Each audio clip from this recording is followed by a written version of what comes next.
You guys are just mental. You're absolutely mental, you lot. We've had 2 episodes so far of Hop to the Top, and I've put likes targets on both of them. 500 on the first episode, 400 on the second episode, and you've smashed through them both times, which is, I mean, it's crazy. It's crazy. So thank you ever so much for all that support. We're going to put another likes target on this video, seeing as you guys are responding to them so well. 400 likes on this video as well. I'd love to see that. Anyway, welcome back to Hop to the Top with Grasshoppers on the TomFM channel. Hope you're all doing well today. We've got a big game today. We've got the one game today, but it's first versus second in the league table, so it is massive. Today we are taking on Lausanne, which I think is how you pronounce this team. Plenty of you in the comment section are telling me how to pronounce things properly. I really appreciate it, so please keep it up because I will be getting things wrong. I think I called them Lausanne before, but apparently it's more pronounced like Lausanne, so we'll stick with that for now unless someone corrects me again in the comment section. But Grasshoppers versus Lausanne, we are first, they are second. It's been a really top start to the season, and I can't wait to show you this game because it's going to be a real nail biter, I think. Before anything else, you may notice things look a little bit different. I'm playing with a skin. I've never used a skin in Football Manager before. I never liked them. I just went for vanilla. But I thought I'd test out a few skins. At the moment, I'm currently using, if I can find it on preferences down here, I'm currently using Renzi Skin Dark, FM20 Renzi Skin Dark. So if you Google that, it'll come up. If I remember, I'll put a link in the description to it as well. I've got another one that I quite like, but I prefer how this one looks in-game. So we'll experiment over the next few episodes with different skins, and we'll pick one that you guys like as well as I like. When I say in-game, I mean like in the match rather than just in the general game. Although it does look quite nice, the skin on the fixtures screen. You can see you've got a nice little look at the stadium that we're playing in today. We're playing in the home ground today, Lausanne. That's what it looks like if you've not seen it before. That's the inside of it. Had to download a stadiums pack as well to get these in the game. There's stadium packs all over the place you can Google and find. Now, since you were last here for our 2-0 win over Creons on the first day of the season with Oliver Buff scoring both the goals, we have not lost the game in the process as well. And you can see from the formation here, we've stuck with the 4-2-3-1 because, well, quite frankly, it's been working, so what's the point in changing it? So first things first, we took on Stade Lausanne in the league at home. A big crowd of 5,500 turned up to see Sukachev and Ben Khalifa scoring the goals in a 2-0 win there to start our 100% record to, or continue our 100% record to the season.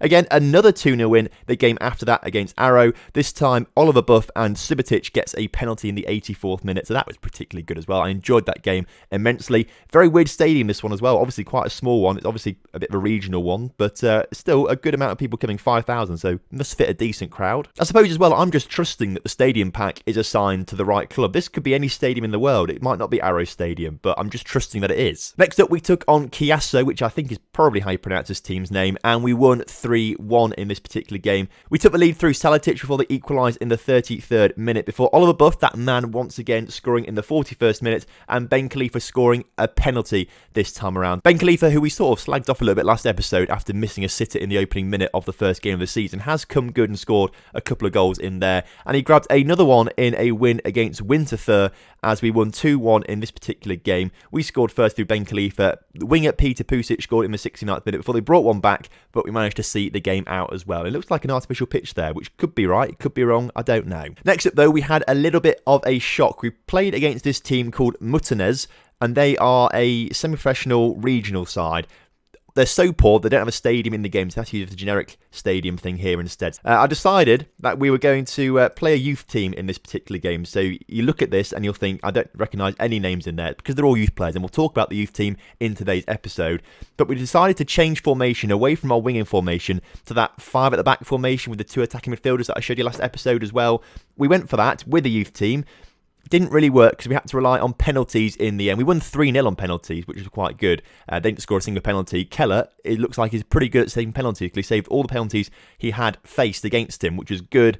But we should have won that game a lot more convincingly than we did. 5 wins from 5 then mean we sit on top of the table with 15 points and plus 9 goal difference. Lausanne have won every single one of their games since we saw them draw 2-2 on the opening day of the season. So they're only 2 points behind us, but if we win here today, we'll go 5 points ahead of them, which would be huge. Winterthur are third, the team we beat last time out as well in the league on 11 points. So hopefully a few more wins under our belt and we'll start to really just get away from these other teams in the division, and hopefully we'll just cruise home to a title in the first season. Before we go and take on Lausanne, I want to first of all though talk about the youth team. Now this is obviously quite an important part of the save, and we're going to be building a lot around this particular youth team. Now, we've got one player here who is first team candidate worthy, apparently. However, he's only there because I demoted him from the first team in the first place, just because I didn't think we were particularly going to be using Merim Aslani. This is also how the new skin looks on this particular player screen as well. If we had face packs, then you'd see his face there, but I've never really been too fussed about face packs because they're like, what?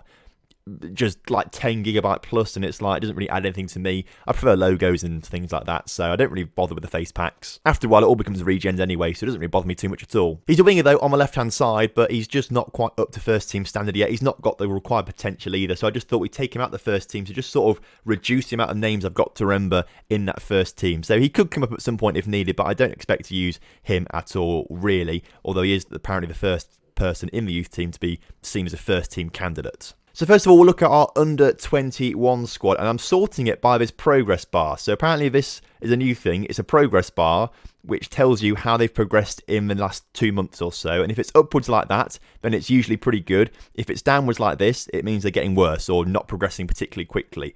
And this is quite a good indicator. So first up, Florian Hoxer. He played in the cup game and actually played quite well. I think he came on as a substitute, actually, thinking about it. But he's a player that I think could be quite decent in the future. 2-star current ability, but has got 4.5-star potential. He plays as a fullback, but obviously he's still young enough to retrain as a wingback, which I think we might be looking to do right now. He looks like he's got decent dribbling, decent crossing as well. His pace is pretty good, acceleration really good. So I think we could retrain him as a winger, which is what I want to do right now. So I'm going to go into training, and we're going to go on to defender left, and we want to train him as a wingback. On support, I don't normally go for attack, so we'll put on support for now. The player that I am most excited about, though, in all of our youth systems, but in the under-21 squad specifically, is Randy Schneider. Now, he looks like he could be a really top-quality player in the future. He can play easily as a central midfielder or an attacking midfielder, which is really, really top quality. He's 2.5-star current ability and got 5-star potential, and he's only 17 years old as well. But he is on a relatively big contract for a 17-year-old, so perhaps we need to start using him a little bit more. He's also got fringe player status rather than youngster player, so we should probably move into the first team relatively soon and give him a few starts. The issue with that is he is the 5th best central midfielder, and he is the 5th best attacking midfielder, so he's not quite up there yet. You can see here he's 2.5-star current ability, as are a few other players around him. But if we compare him with Morandi, for example, if we go here, compare with Morandi, overall Morandi is just a little bit more complete, better, older. He's just used to playing more games sort of thing. So I'm tempted to maybe send Randy out on loan somewhere in January, but I feel like he could do a job for us and give him half a season in the under-21 squad and then bring him into the first team in the second half of the season. He's training really well as well. I feel like he's got to be a player on our radar for this season. At the other end of the scale in the under-21 squad, though, a player that I really want to do well isn't doing so well right now with his progress. Francis Moma. Now, he's been injured, so that's probably why his progress has been going down, but he's not been injured for too long, so I think this sort of started before he got injured. Francis Momo, though, he looks like he could be a really, really good player in the future, and we do need a backup striker because although Ben Khalifa started scoring goals now, it's not quite at the level that I want him to be scoring goals, especially in this division. Crucially, Moma is an advanced forward as well, which is something we don't actually have in our first team at the moment. We've got target men, and I think Ben Khalifa is more of a deep lying forward rather than an advanced forward, and a poacher perhaps maybe a bit more like that. But Moma looks like he could be a good player. We just need to get him training better and playing a bit better as well. He's the 4th best striker in the club apparently, but I do think he can do it. We maybe need to start getting him to play in a few cup games, but given the performance we had in the last cup game, we didn't really do particularly well there with a youth striker. If Momo doesn't do much good, then we can also bring Flake into the squad. Sebastian Flake, a 16-year-old striker in the under-18 squad. He's a player that I'm looking forward to in the future as well. Could be a good striker. He's got the makings of the striker heart, which you want to see. It's just a very, very, very squashed heart. But his attacking sense is as good as Ben Khalifa, because we saw Ben Khalifa last episode. His graph, the octagon, his was about the same place as attacking, so I feel like this guy is very, very good attacking. He's 16 years old. He's got 13 finishing, 14 heading. He can be really good in the future. I almost want to fast track him, but he is only 16 years old. His progression will be steady, and he'll get there eventually, but I'm just impatient. That's it. I'm just impatient, really. But he is a very good option to bring into the first team, I think, as well, as a substitute. The best prospect we've got, though, in the under-18s in my opinion, from what I've seen so far, is Marko Bozanovic. He's a Swiss 16-year-old player, but he is quality already in terms of defending. 14 tackling, 14 marking, 14 positioning. He is so good already. We just need to, again, I want to fast track him into the squad, but we need to wait for him to get a bit better before he starts making appearances. But he played in the cup game, I believe. Yeah, he played in the cup game, played in quite a few friendlies as well, which I thought was really good. Like, he really stepped up in those friendlies when we had a lot of injuries in our defence, played very well.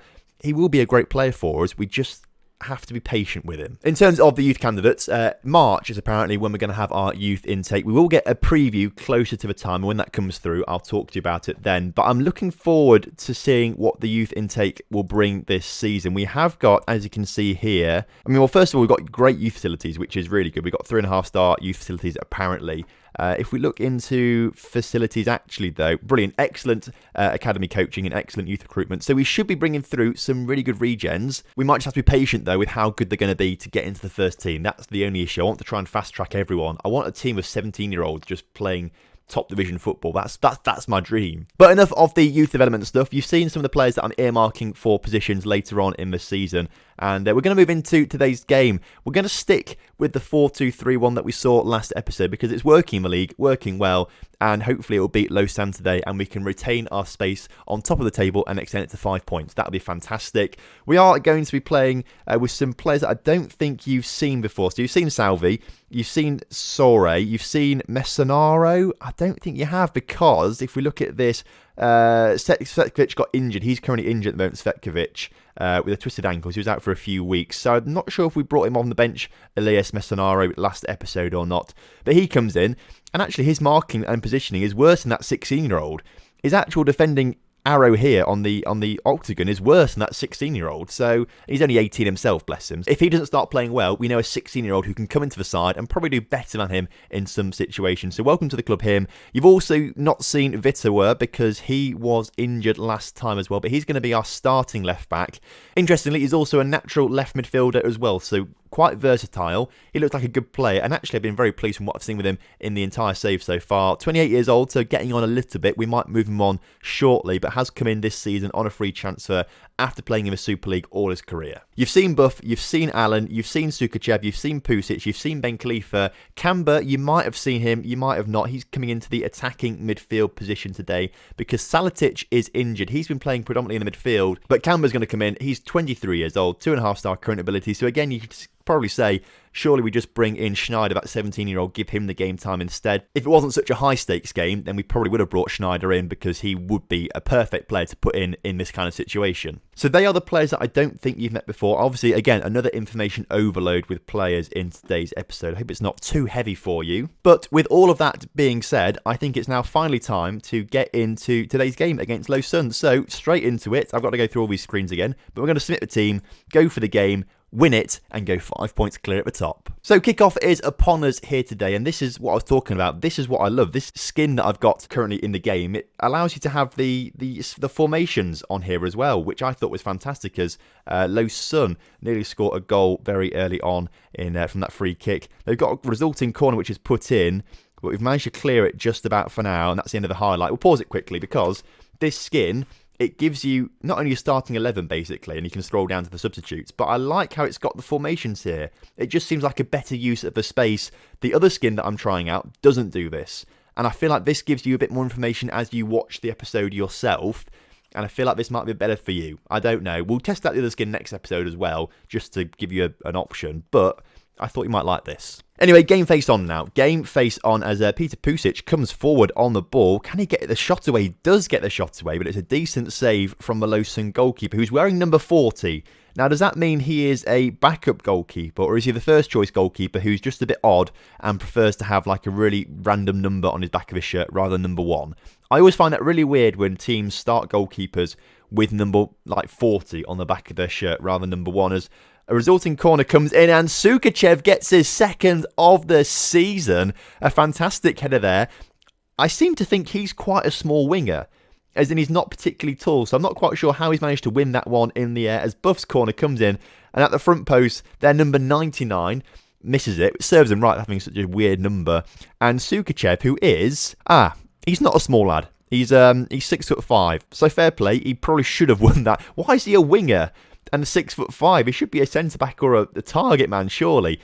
I'm not going to complain though, because he's just scored a fantastic header, so thank you. Also shows you how well I know my players. Clearly not particularly well at all, as Lausanne have a corner which is put in the back of the net. An immediate reply from then as Turk scores the goal for them, getting his third of the season. He should be competing with Oliver Buff for top goal scorer. Buff already up to 4 goals this season in all competitions. But if we think about it as well, Ben Khalifa's on 3 as well. Hopefully he grabs himself a hat-trick or something today. But back level pegging now.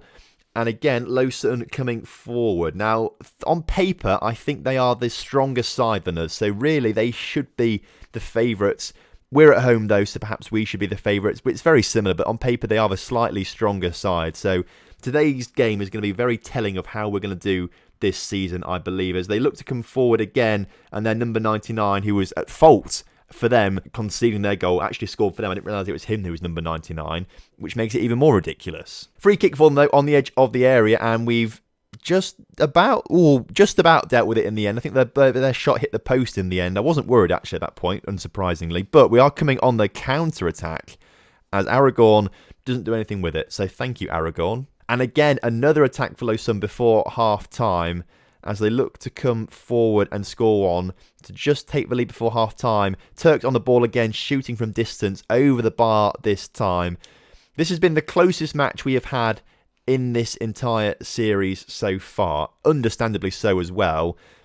We've had the better of the shots, but they've had the better of the quality chances. And that's another quality chance. And they've hit the woodwork for the second time in today's game. We need to go aggressive at half-time. Aggressive, far from pleased from what I've just seen from you. Hopefully that'll sort of get it into them a little bit in this second half, that we need to perform better if we want to get the win. What I can imagine, though, is the second half is going to be very boring. So we're going to go, Aragon's injured. Before we go on to attacking, we need to sort this out. Messanero's got to go at right back. I think he's the only player who can play there. So Messanero's going to go right back, which means... Now, do we bring on Diani? Because we've seen him last episode playing in that ball in midfielder position, I believe. If we haven't, this is Diani. Here he is. More of an attacking defensive midfielder. Can play centre-back, though. And I think he's the best centre-back option we've got on the bench. So he's going to come on. And hopefully not play too badly. So that is a bit of a blow. We're going to go to a more positive stance as well, as actually we might take Canva off the pitch now as well. He's looking tired out there, and we bring Morandi on, who we spoke about earlier on as well. Hopefully Morandi can change the game out there for us. Rather frustratingly, Peter Pusic, who I've been bigging up, isn't really turning up in games particularly, so we're going to swap him around with Sukachev, who's actually a natural right midfielder, but we're training on the left anyway to play there. In Pusic's place, we're going to bring on Monzialo, who is on loan from Juventus, apparently. On loan from Juventus, or Zebre as they're called in this particular game. I'm not entirely sure why, or how he's going to be used, because he's not actually that good in Football Manager. Maybe he's really good in real life, I don't know, but he's not started the game yet, but this is going to be his first appearance. Have a go, lad. See what you can do out there. So with 15 minutes to go, we need to grab a goal. We're going to say show some passion out there. Everyone looks fired up by that. We're going to go more attacking as well for the final 5 minutes of the game. It's still really, really even on the stats, but this second half has flown by. It's been particularly boring. Nothing really happening at all. But with 2 minutes to go in today's game of 5 minutes of added time, there is a highlight, and whoever scores now is surely going to win the game. And it looks like it could be Lausanne, as Oliveira in the middle puts it in the back of the net. Heartbreaking, because we've been so good all season. I think today they've had the better chances, but we've had the better of possession of the stats. Unfortunately, though, right at the death, they've scored a goal at the near post. That should have been saved, really. Lausanne are going to go top of the table by a point. I lose my first game of the season, and you hate to see it. We drop down to second in the table, as you can see there. It's frustrating. However, there's still 30 games to go this season, so it's not too detrimental. We're still in the playoff places anyway. So as long as we finish first or second this season, I'm happy. So how bad are the injuries from that particular game? Aragon is out for 3 to 4 weeks. That's going to be heavy for us with a twisted ankle. And apparently, Mesonero picked up a knock in that game. He's only out for 1 to 3 days, though, so that's not too bad. Next episode, then, we are going to come back and play Arrow, because I like the name and I like their logo as well. It looks pretty cool. Also, we're only going to do one game tomorrow's episode, because we need to talk about staff. We are extremely light on the ground in terms of staff in all of our teams, pretty much. If we can find under 20... Oh, it's down here, isn't it? Under 21 side, we're a little bit low. Under 18s, very, very low. So we need to sort this out, get it all sorted properly, and I want to go through that tomorrow with you in the episode. So thank you very much for watching today's episode. I really appreciate you being here and watching the video. Please do drop a like on the video as well. A 400 likes target again today. If we can reach that, you guys really, really are mental, and I would really, really appreciate it. So keep up with that. Also, if you're new around here, please do subscribe. It would be great to have you on board. And as well, if you want a copy of Foot Manager 2020, we've got a giveaway going on down in the description. If you enter that, we'll give the winner a copy of the game when we reach 14,000 subscribers, which shouldn't be too long because we are racing through the numbers now. Get this video shared around with your friends, tell your friends to subscribe, we'll get there even quicker, and it'll be fantastic. So until tomorrow, where we'll have some more Hop to the Top, have a good one, goodbye.